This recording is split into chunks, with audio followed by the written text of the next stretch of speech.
Sir good morning. ம் நீங்க எப்போ வந்தீங்க? என்ன முத்து, நேற்று நீ தானே பிக்கப் பண்ண? பிக்கப் பண்ண. அப்ப நைட்டு இங்கேயே தங்கிட்டேன்.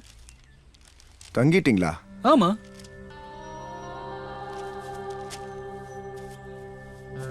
இவன் ஏன் இவ்வளோ ஃபீல் பண்றான்?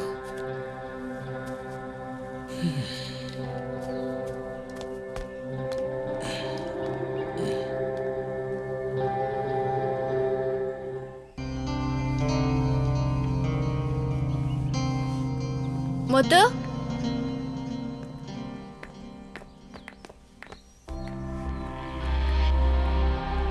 கார் ரெடி தானே?